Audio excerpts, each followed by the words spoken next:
Any further business? Hearing none, Commissioners.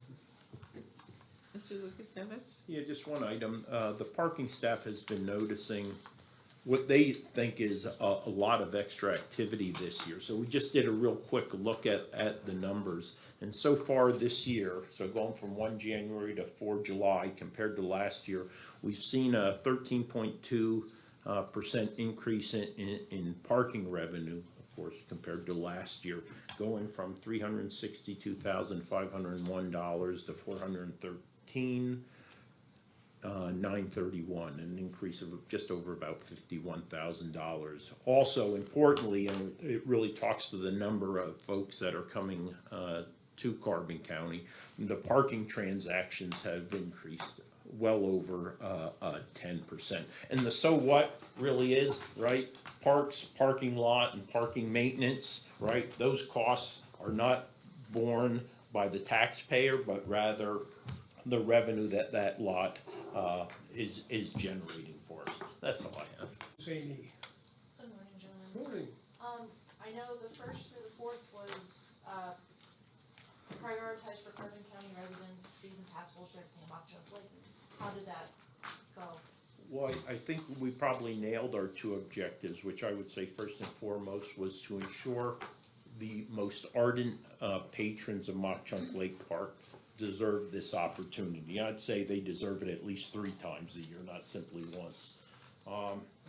The holiday weekend is the time of the year at which the greatest threat to the quality of Mock Chunk Lake Park is threatened.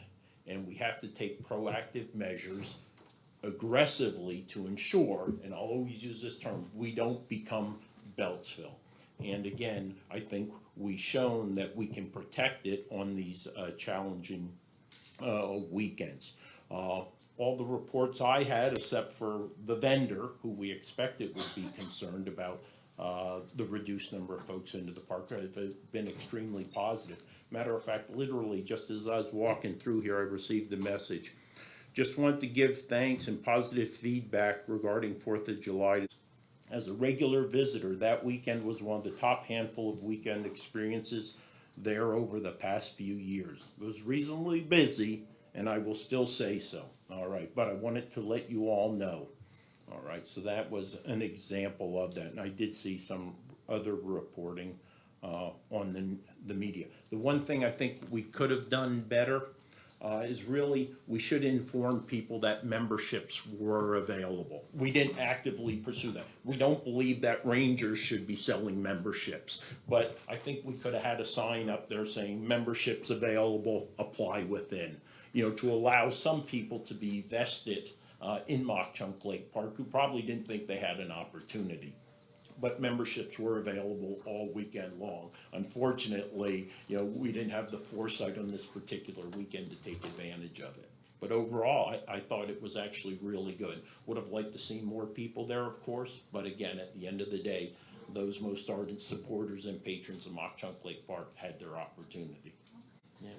And I know Beltsville closed very early Yeah. for 4th of July. Was there any issues of people trying to come over from there to Mock Chunk? Significant in the first hour or two. Matter of fact, we did have to call Jim Thorpe Police